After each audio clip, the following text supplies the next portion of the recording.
pouquinho. Pronto. E eu vou compartilhar para vocês a apresentação que corresponde à revisão da aula de hoje. Beleza? Então vamos lá. São todos os assuntos disponíveis, né, em PDF, todos eles estão disponíveis nos PDFs que a gente tem lá no Google Drive e, mais recentemente, nos vídeos, tá? Começo pelo começo, os princípios PO. 4 princípios importantíssimos. Abstração, encapsulamento, herança e polimorfismo. Jamais se esqueçam. Abstração, encapsulamento, herança e polimorfismo. E o que são os 4 princípios? Vamos direto. Abstração. A habilidade de concentrar nos aspectos essenciais de um contexto qualquer, ignorando características menos importantes ou acidentais. Em outras palavras, é a forma de descrever atributos e propriedades que representam as características de um objeto e métodos que representam as ações do objeto. Então, a abstração é o quê? É olhar um objeto e cada um enxerga uma coisa diferente. A senhora da esquerda está enxergando a fofura do gato. A senhora da direita está enxergando o quê? As funcionalidades. A abstração, como diz aqui, ó, está nos olhos de quem vê. Então, é aquilo que a gente vê e nós tentamos traduzir para algo que possa ser transformado em um objeto a nível computacional. Tá? Então, a abstração é isso. É a nossa capacidade de observarmos algo e traduzir isso com características, atributos, propriedades, métodos, se houverem ações, e assim vai. Tá? Encapsulamento. Processo de esconder detalhes de implementação de uma classe, deixando para o seu usuário, apenas uma interface de interação. Quando eu falo isso, esconder, lembra que quando eu crio uma classe, eu sempre falo para vocês, a boa prática exige que a gente defina a visibilidade. Estou fazendo o quê? Aplicando o pilar do encapsulamento. O que eu posso encapsular? Eu não posso deixar a classe privada, ela tem que ser pública. Mas eu posso deixar os atributos privados e as propriedades públicas, porque aí eu controlo como esses atributos serão alimentados. Isso é encapsulamento. Então, coisas que eu posso ou não esconder, coisas que o usuário precisa ou não ver. Isso é aplicar encapsulamento. Herança. Herança é um mecanismo pelo qual uma classe pode estender outra classe ou ser estendida por outra classe. O mecanismo de herança permite que uma classe, uma subclasse, compartilhe o código-fonte de outra classe, uma superclasse, aproveitando seus comportamentos, que seriam os métodos, e variáveis possíveis, que seriam os atributos. Tá? Então a gente tem aqui a árvore genealógica dos Simpsons, que pode explicar isso para nós de uma maneira fácil. Então, eu herdo aquilo que é público e permitido pelo pai. Nós já fizemos essa experiência com a classe veículo e a classe carro, barco, motocicleta, avião, herdando de veículo algumas possibilidades, que seriam as propriedades ou características que nós gostaríamos de transferir de um nível para outro, certo? Polimorfismo consiste no princípio... Só um pouquinho, gente.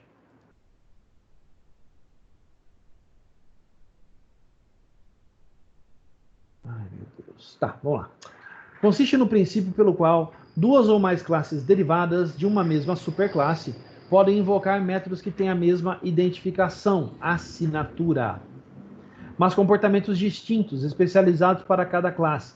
Nosso exemplo prático foi a classe veículo ter um método imprimir, mas cada um de seus filhos, além de usar o método do pai, imprimia os seus próprios atributos de maneira própria. Lembra disso?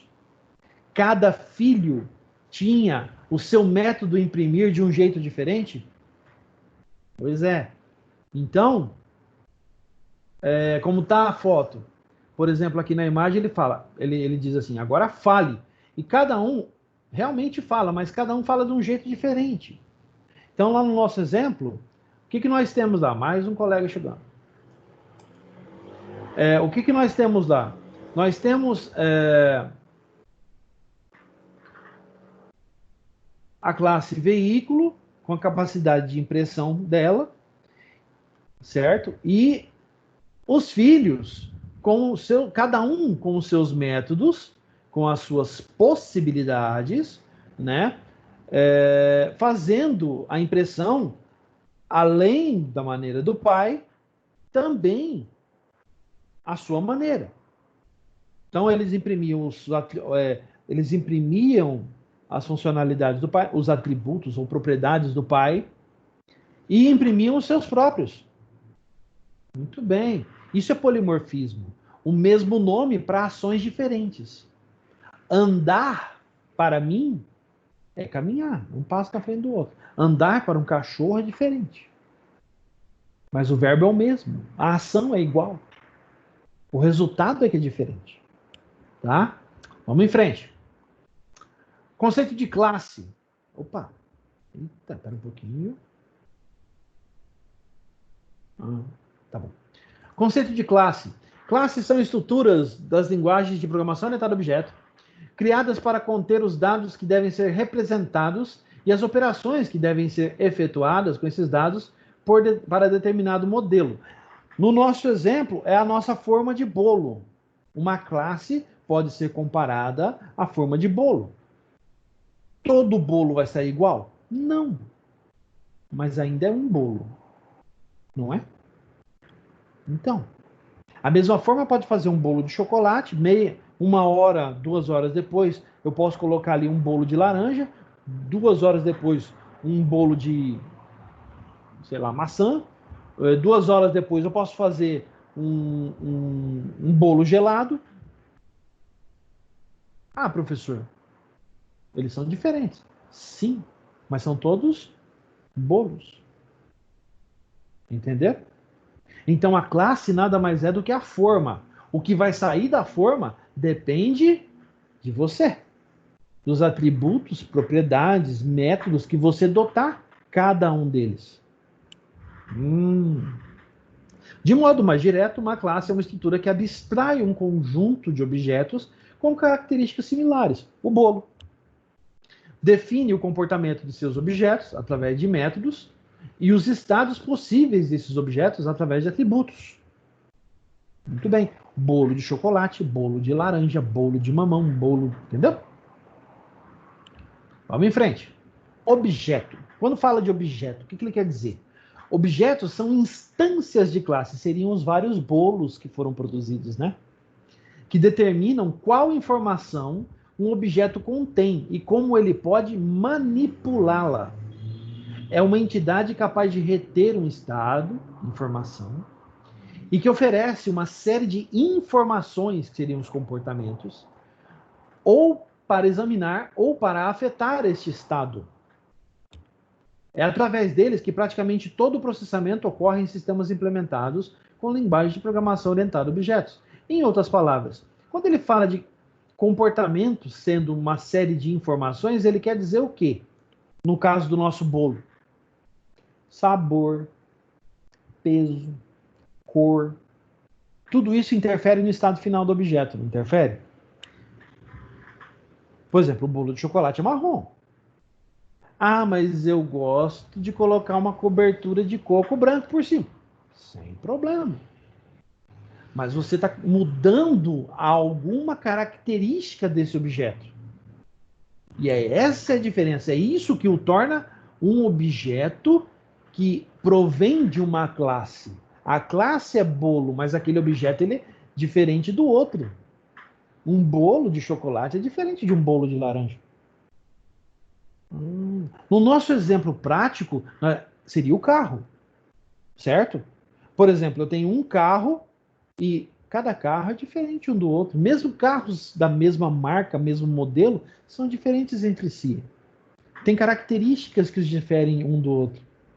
Por exemplo, um Gol, último modelo, se você colocar outro Gol do lado, eles são iguais. Não, não são. Às vezes a cor da lataria é diferente.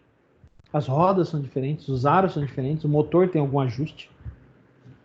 Ou às vezes tem algum defeito próprio num deles que o outro não tem. Mas eles não deixaram de ser o carro Gol da marca Volkswagen. E mais adiante, mais abstraindo mais ainda, eles não deixaram de ser um carro. Entenderam? Vamos em frente. Quem tiver dúvida, pare e fala na hora. Tá bom? Atributo. Atributos são características de um objeto, nos quais são armazenados os dados e informações relevantes ao objeto em si, seus tipos de dados. A cor do bolo, o sabor do bolo, a altura do bolo, o peso do bolo, etc. Cobertura, e aí vai. Atributos podem ser privados, somente o próprio objeto conhece e manipula, coisas que só o objeto pode mexer. Aqui nós estamos falando de encapsulamento. Públicos, que são acessíveis por qualquer objeto terceiro. Por exemplo, o bolo, o sabor do bolo. Como é que você vai saber o sabor do bolo se você não experimentar? O bolo de coco, o bolo de laranja, visualmente são iguaizinhos. Como é que você vai saber um do outro? Pelo cheiro, pelo gosto. Quer dizer, você vai ter que se aproximar e testar, avaliar, certo? Ou protegido. Apenas as classes derivadas ou filhas podem acessar e manipular. É o conceito de herança. Somente o filho tem acesso às informações do pai. Certo? Então aqui nós estamos falando de encapsulamento. Atenção a isso. Vamos em frente. Propriedade. Propriedades são estruturas em uma classe que definem um acesso à informação dentro dela. Quando eu quero que um atributo privado ou protegido receba um determinado valor, como eu faço? Eu permito que uma propriedade manipule esse valor e adicione internamente ao atributo o valor que eu quero. Eu não vou expor o atributo. Eu vou acessá-lo através de uma propriedade. Certo? Uma propriedade é composta por dois métodos, os get e set, famosos, né? Um método para retornar a informação, chamado get, obter, né? E um método para definir o valor da propriedade, chamado set, atribuir, setar. Geralmente, para cada método, existe uma variável dentro da classe que armazena o valor da propriedade. Tudo bem. Método. Os métodos são procedimentos ou funções que realizam as ações próprias do objeto. Assim, os métodos são ações que o objeto pode realizar. Só um minuto.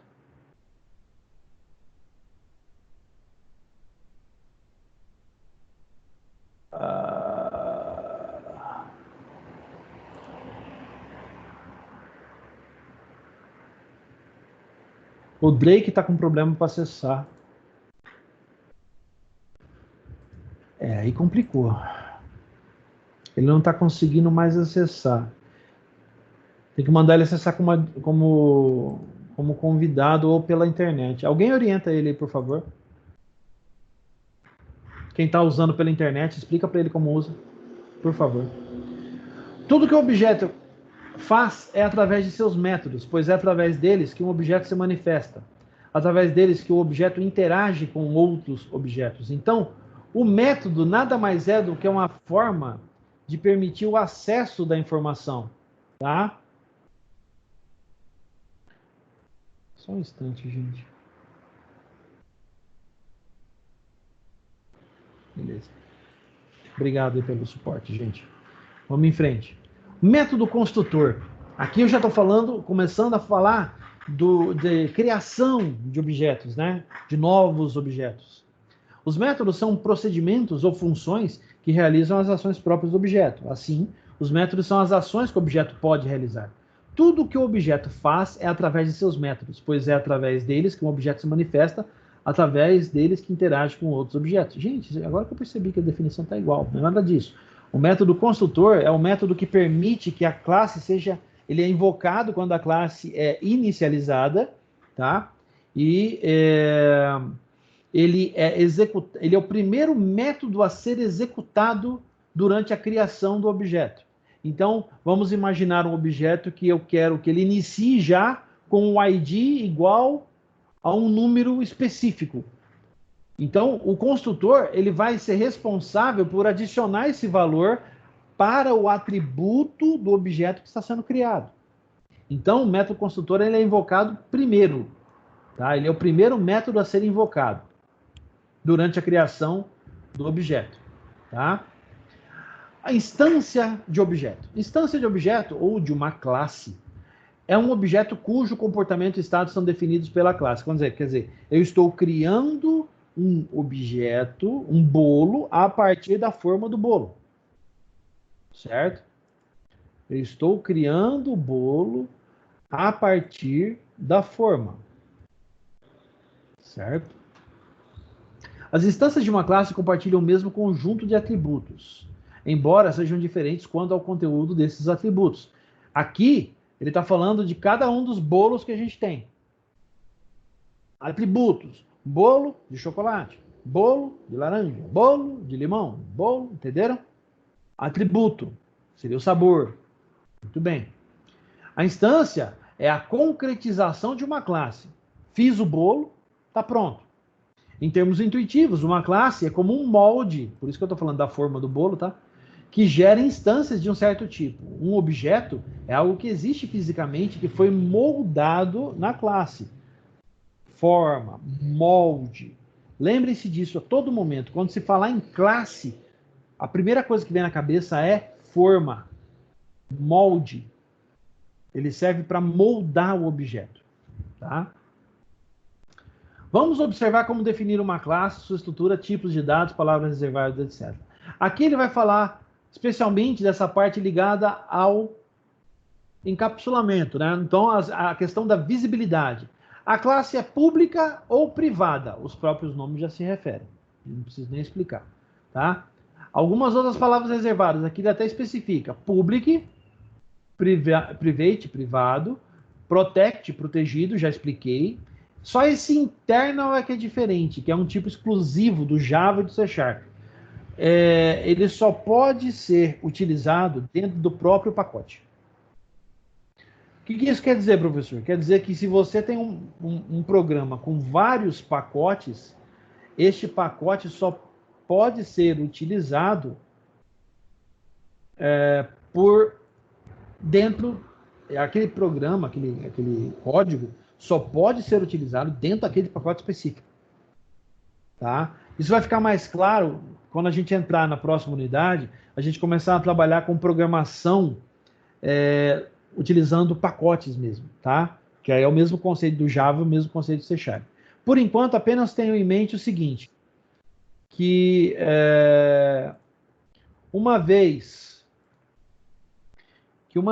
que você tenha definido um pacote específico, um namespace, tudo aquilo que for definido como internal só pode ser utilizado dentro dele. Então, essa é a verdadeira caixinha fechada mesmo. Tá? Vamos em frente. Criando instâncias de objeto. Aqui eu coloquei um código para exemplificar. Esse código, isso aqui é comum em Java, C# e C++, tá? Python também é bem parecido, tá? Para criar uma instância de objeto, precisamos utilizar a palavra new. Aqui, ó. Que possibilita criar um objeto de uma classe, reservando espaço de memória para o mesmo. Toda vez que eu coloco new aqui, eu já estou reservando o espaço de memória correspondente ao tipo do objeto que eu quero criar. Então, traduzindo, ó, carro aqui seria o tipo de objeto que desejamos criar. Novo carro é o nome da instância. New, a palavra reservada que cria o objeto. E carro, com parênteses aqui, né? Representa o construtor da classe. Aqui é que entra o construtor da classe. Tá? Esse é o momento. Repara, então, que o construtor é o primeiro a ser invocado. A todo e qualquer tempo ele é o primeiro. Sempre. Tá? Professor, pode existir casos que o construtor é invocado, mas o objeto não é criado? Pode. Existe uma situação que permite isso acontecer. Tá? Mas mais para frente a gente vai ver isso. Não é o momento.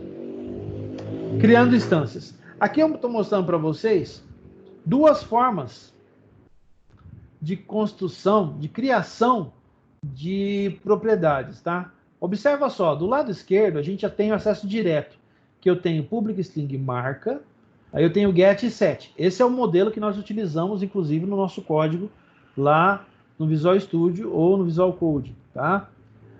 No acesso restrito ou controlado, existe uma diferença. Olha só, ao invés de uma única linha, aqui você controla a criação de um atributo privado e manipula os valores desse atributo privado a partir da propriedade, ó.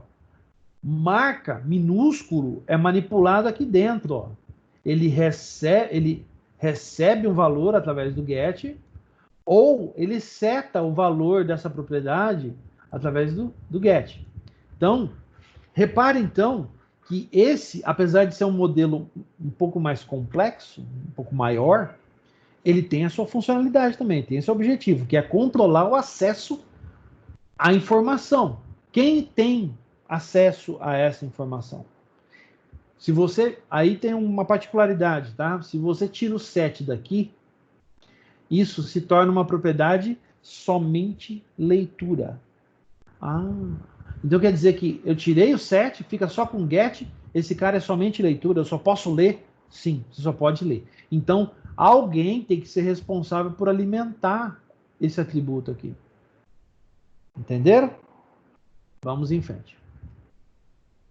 Criando instâncias de objeto. Aqui, estou criando... Aqui a gente inclusive, já fez isso, tá? Mas vamos lá, vamos lembrar um pouquinho, ó.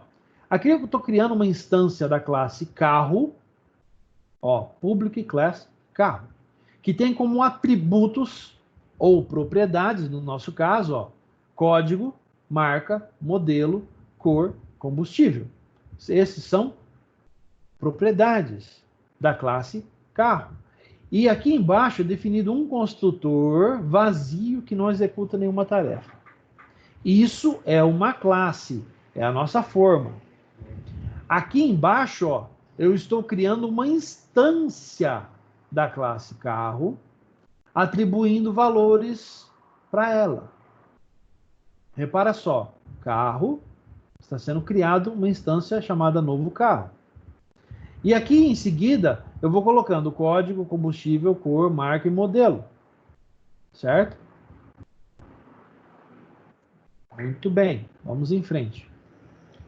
Classes abstratas. Vamos lá. Ixi, agora virou tumulto. Os outros alunos das outras turmas. E o Drake não conseguiu entrar. Um problema lá. Tudo bem, avisa para ele, a aula está gravada. Vamos lá. Classes abstratas. Uma classe abstrata é uma classe que serve de modelo para outras classes. Seria uma forma de bolo maior, mais antiga, mais rústica. Vamos lembrar lá do tempo que a vovó fazia bolo lá na fazenda. Não tinha forma de metal, né? Às vezes era forma de barro. Lembra disso? Aqueles que puderam ter essa oportunidade, era muito bom. Ela sempre será uma superclasse genérica e suas subclasses serão mais específicas. Então é avó, pai, filho. A orientação, né? A hierarquia de classes, né? Sendo que a avó era uma classe abstrata. Pai pode ser uma classe real. E filho tem que ser uma classe real. Vamos em frente.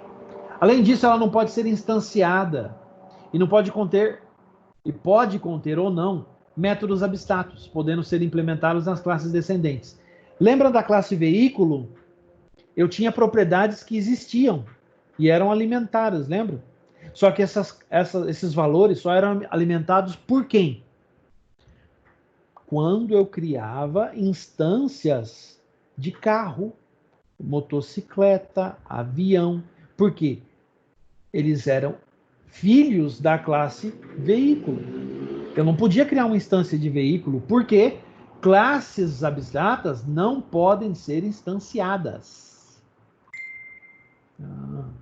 Ou seja, uma classe abstrata pode implementar ou não um método, sendo obrigatória a existência de pelo menos um método abstrato sem corpo. Então, olha só, presta atenção nisso aqui, importante, tá? No nosso caso de veículo, Lá antes da gente usar a interface, veículo tinha 2 métodos abstratos. Lembram disso? 2 abstratos e 1 virtual. O método abstrato ele é obrigatório para o filho. O filho tem que implementar ele na marra. Quais eram os métodos abstratos? Ligar e desligar. Qual era o método virtual que o filho poderia alterar? Imprimir. Lembram disso? Muito bem, vamos em frente. Ao ouvirmos a palavra animal, aqui ele está dando exemplo, tá? Podemos imaginar um cavalo, um gato, um cavalo, um cachorro.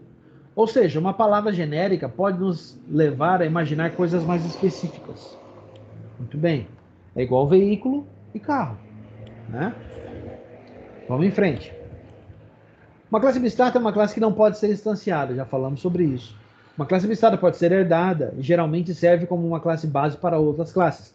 No caso, veículo e carro, moto, avião, barco. Veículo foi classe base para eles. Poderiam haver outras? Poderiam. Eu poderia, por exemplo, não sei que alguém sugeriu essa possibilidade, que, por exemplo, caminhão ser uma hierarquia diferente ou introduzir uma hierarquia diferente. Sim, dependendo daquela hierarquia que você construísse, poderia. Tá? Isso é uma possibilidade. A classe abstrata permite isso. A classe abstrata pode conter métodos abstratos e métodos comuns. Pode. Uma classe abstrata também pode possuir construtores, propriedades, indexadores e eventos. Correto, também. Uma classe abstrata não pode ser estática. Nós já vimos classes estáticas e sabemos que uma não tem nada a ver com a outra. Muito bem. Uma classe abstrata não pode ser selada, ou quer dizer, ela não pode ser fechada. Ela não pode ser não herdável. Toda classe abstrata pode ser herdada. E a classe abstrata pode herdar de uma outra classe abstrata. Acabei de falar na ideia que o colega teve de criar uma hierarquia diferente para caminhão. Poderia. Uma abstrata pai herdar de uma abstrata avô e gerar uma abstrata filho. Pode? Pode. Tudo depende do quê? Da sua finalidade. O que você pretende fazer. E se a sua árvore de hierarquia prevê uma reusabilidade tão grande assim em código. Então, tudo depende do seu bom senso. Guardem isso. Vamos em frente. Métodos abstratos. No nosso exemplo de veículo, o método abstrato era ligar e desligar. É um método que não possui implementação na classe abstrata. Fato. A gente colocava public abstract void ligar, abrir, fecha parênteses, ponto e vírgula. Ele não tem corpo, só tem assinatura. O método abstrato possui somente definição de sua assinatura, acabei de falar. O método abstrato é um método virtual e deve ser implementado usando o modificador override. A parte do override está certa. Essa parte do método virtual aqui eu não concordo, não. Porque abstrato é abstrato, virtual é virtual. Uma coisa não tem nada a ver com a outra. Um método abstrato somente pode existir em uma classe abstrata. Fato. Métodos abstratos só existem em classes abstratas. Você não pode usar o nome abstrato em uma classe real.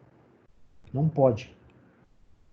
O método abstrato não pode usar os modificadores static e virtual. Correto. Ou ele é um, ou ele é outro. Por isso que isso aqui não está me cheirando muito bem, não. Isso aqui, na minha concepção, estaria até errado. Tá? Presta atenção nisso aqui, que isso aqui não está certo, não, tá? Método abstrato é uma coisa, método virtual é outra. Método abstrato é aquilo que deve obrigatoriamente ser implementado pelo filho. Método virtual é aquilo que pode ser reescrito pelo filho. Guardem isso. Essa é uma definição mais adequada. Vamos em frente, ó. Aqui exemplos. Eu estou criando aqui, ó, uma classe abstrata veículo. Não tem corpo, só estou criando a classe vazia.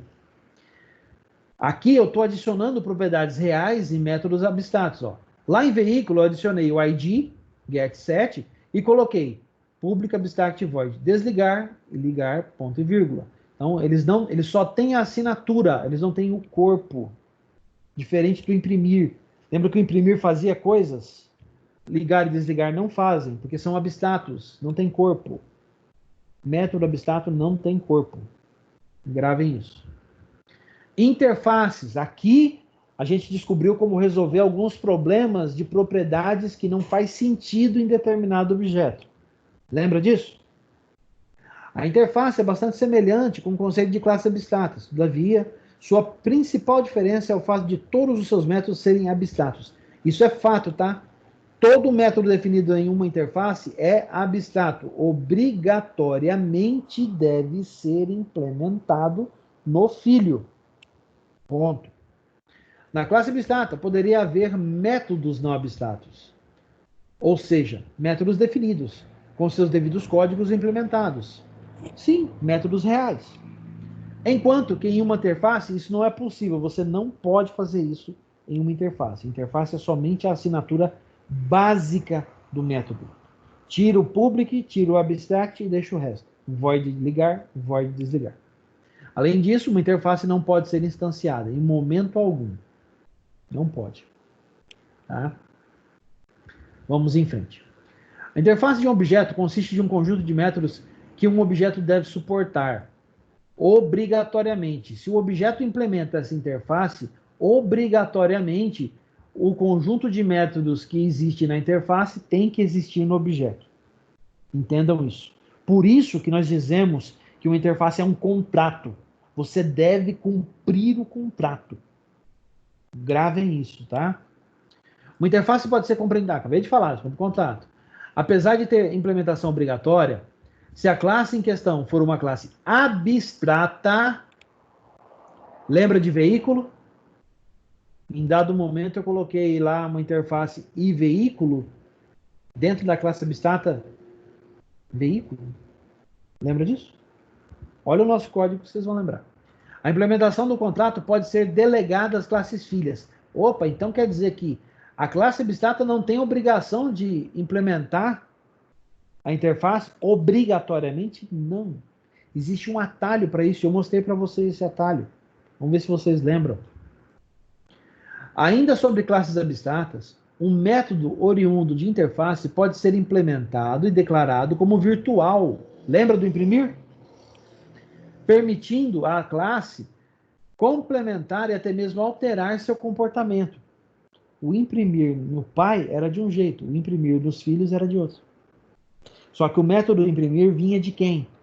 Da interface e veículo. Lembra disso? Vamos lá.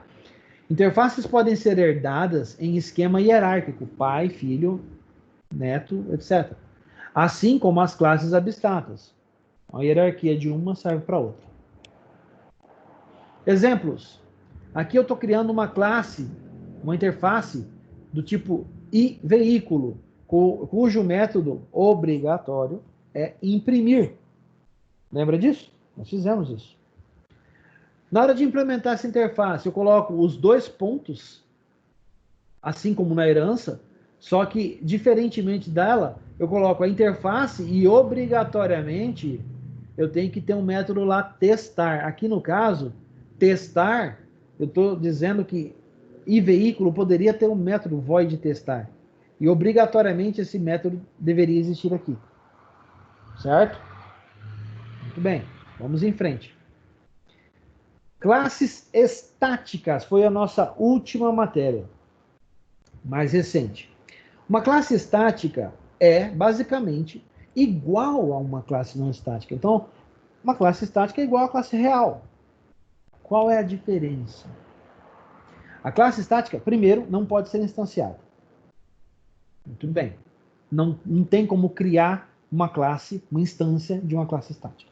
Ele não faz isso. Você pode acessar os membros de uma classe estática apenas usando o nome da classe. Lembra da nossa classe útil? A gente criou uma classe útil.imprimir atributos, não foi alguma coisa assim? Então, eu invocava direto o método, eu colocava o nome da classe ponto método, direto. Eu não precisava criar uma instância dela. Então vamos lá. Uma classe estática não pode ser instanciada. Fato, é igual a abstrata. Classe estática podem ter somente membros estáticos. Fato e regra. Você não pode criar um objeto, um método real, uma propriedade real dentro de uma classe estática. Não pode. Um membro estático da classe pode ser acessado pelo próprio membro, pelo próprio nome da classe. Útil, ponto, imprimir parâmetros. Eu não precisei mudar nada aí. Eu chamo direto. Uma classe estática, ela é selada ou final. Dessa forma, a classe estática não pode ser herdada. Então, toda classe estática não pode ser herdada. Uma classe estática contém apenas construtores estáticos. Não é método? Então, classe estática só pode ter método estático, o que inclui o construtor também. Muito bem. Então, uma classe estática não pode ter construtores de instância. Você não pode criar uma instância de uma classe estática, nós sabemos disso. E ela só pode ser herdada a partir de objetos da classe. Então, uma classe estática só pode ser herdada a partir de objetos da própria classe. Vixe. Recomendo jamais fazer isso, tá? Isso é uma dor de cabeça sem fim. Não façam isso. Vamos em frente. Uma classe estática possui a palavra-chave static como modificador. Public static class útil. Não, o próprio nome já diz. A assinatura dela já diz isso. Os construtores estáticos da classe estática são chamados apenas uma vez. Você só o invoca uma vez. Lembra que quando você chama a classe estática, ela sobe para a memória? E lá ela fica disponível o tempo todo, até você tirar ela de lá? Pois é, então, você só chama ela uma vez. Quando chamou uma vez, os construtores estáticos rodaram e já colocaram ela na memória. Pronto, ela está lá. Para sair de lá, você tem que tirar. Obrigatoriamente você tem que tirar. E uma classe estática possui somente construtores privados. Opa, não existem construtores públicos em uma classe estática. Por quê? Porque ela não pode ser instanciada. Então não tem por que ser o próprio construtor dela algo público. Não, é privado. É só ela que pode. Muito bem. Algumas observações. Como podemos ver, estática é um recurso disponível na linguagem C# e sua utilização, quando bem feita, é válida. Isso aqui é um lembrete, tá? É muito bom lembrar isso. Mas tenha em mente que usar o recurso estático de forma indiscriminada, além de violar o paradigma de orientação a objetos, porque estática não é orientação a objeto, pode te dar muita dor de cabeça. Já contei para vocês um caso a respeito disso. O método estático indica que, na verdade, não sabe a quem pertence. Ele não sabe de que classe que ele faz parte. Como ele não é um método de instância, ele não precisa da instância da classe para ser usado. Não precisa. Você chama direto pelo nome, né? Util.imprimir parâmetros. Como é que o imprimir parâmetros sabe a que classe ele pertence? Resposta: não sabe. Então, a rigor, ele fica meio à vontade usando a assinatura da classe e não usa o estado interno da classe. Ele não quer nem saber se determinado objeto existe ou deixa de existir. Ele roda independente. Isso é perigosíssimo, tem que tomar muito cuidado, tá? Aqui, falando mais de métodos estáticos, tá? Conforme o princípio da responsabilidade, que dita que uma classe deve ter uma única responsabilidade, um método estático estaria violando este princípio, pois ele tende a ter uma responsabilidade que não é a mesma da classe a qual está vinculado. O nosso exemplo. Util.imprimir parâmetros. Qual que é a especialidade da classe útil? Sei lá, pode ter várias. Imprimir parâmetros, abrir arquivos, fechar arquivos, imprimir texto, fechar texto, apagar arquivos, criar arquivos. Não existe uma responsabilidade. Porque a útil não serve para isso. Ela é simplesmente um meio para um fim. E só. Tá? Com base nisso, os necessidades estão mais voltados para a programação procedural do que para a orientação a objetos. Fato. Quando a gente deve usar eles, então? Declaração de constantes globais como o número π. Olha aquele exemplo. O π, declarado como constante, definido como estático, ele não muda em momento algum. Pergunto, engenheiros, para que eu vou mudar o valor de π? Não faz sentido. Ah, eu só posso usar 4 casas decimais depois da vírgula. Tudo bem. Você vai arredondar em sua calculadora. Agora, por que o π no programa ele deve alterar o valor? Não pode alterar, é constante. Esse valor não muda. E quando definido como estático, ele sobe para a memória e lá ele fica. Quando você vai usar? Dependendo do programa, a todo momento, né? Observe que me refiro a constantes globais, utilizadas em todo o programa, e não variáveis globais. Variáveis globais são aquelas definidas que podem ser usadas dentro de uma única classe. Por exemplo, se eu definir uma variável no começo do programa dentro da classe principal, ela só existe para a classe principal. Se eu for para uma outra classe, aquela variável não existe mais. Isso é uma variável global a nível de classe. Quando eu quero definir algo que seja global a nível de programa, ela tem que ser o quê? Estática, para ser acessível pelo programa inteiro. Criação de objetos, principalmente em métodos sobrecarregados, onde podemos usar um construtor estático para ficar mais claro como o objeto está sendo criado. Ninguém faz isso. Ninguém faz isso. É um custo muito grande de programação e é muito difícil de controlar a criação de objetos através de uma classe estática. Você não tem controle por ela. Ela não tem uma funcionalidade estabelecida própria. Não. Ela funciona baseada em sua própria responsabilidade sem ter responsabilidade com o restante do programa. Isso é extremamente perigoso. Tá? Tem que tomar muito cuidado com isso. Exemplos. Criando uma classe estática para imprimir informações de objetos do tipo ou classe carro. Então, aqui uma novidade, aqui uma coisa nova, né?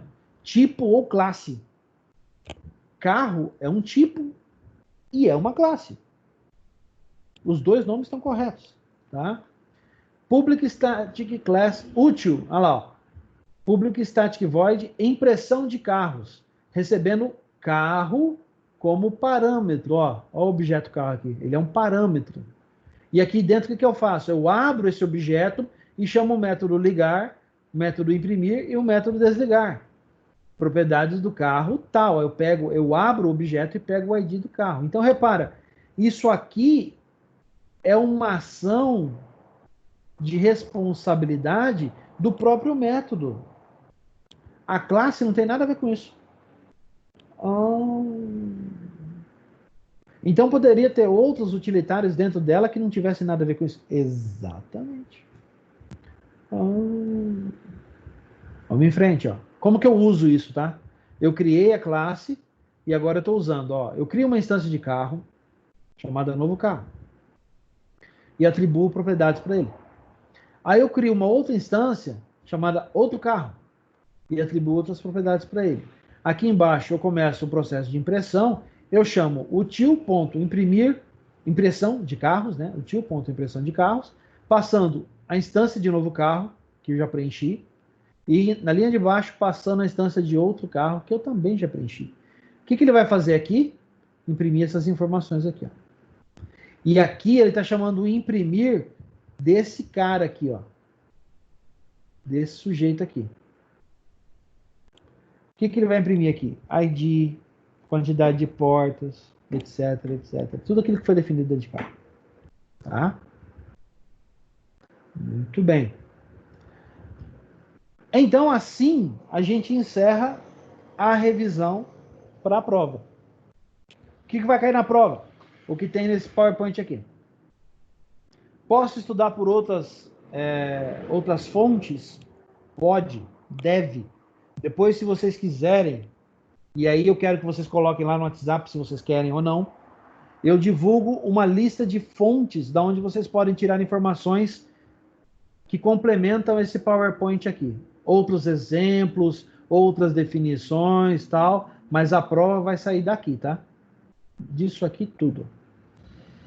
Beleza? Agora eu abro para vocês e pergunto: alguma dúvida?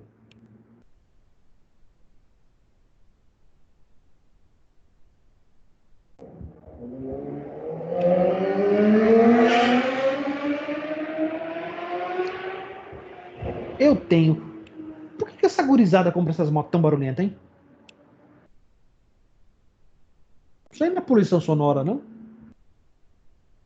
Cadê a polícia quando precisa deles? E aí, gente, alguma dúvida sobre a matéria? Alguma dúvida sobre a prova? Aqueles que chegaram depois, entenderam como é que vai funcionar o esquema da prova? Vocês têm condição de explicar para os colegas que não estão aqui hoje? Que o dia da prova está chegando e a galera vai ficar desesperada. Bom, ninguém se pronunciou. Então, quero acreditar que está todo mundo afiado. Muito bem, então, meus caros. Com isso, nós estamos encerrando a aula de hoje, tá? Eu agradeço muito a presença de todos vocês. Peço que vocês coloquem suas dúvidas, caso surjam.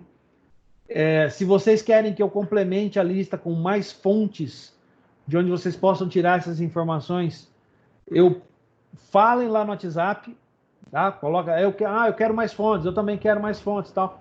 Coloca lá no WhatsApp, que aí eu publico uma lista de fontes adicionais para vocês lá, além desse PowerPoint aqui. Beleza? Então eu me coloco à disposição, qualquer dúvida, me procure no WhatsApp, beleza? Um grande abraço a todos. Por favor, fiquem em casa, cuidem-se, estudem, preparem-se para a prova, tá? Fiquem com Deus, tudo de bom e até a próxima, gente.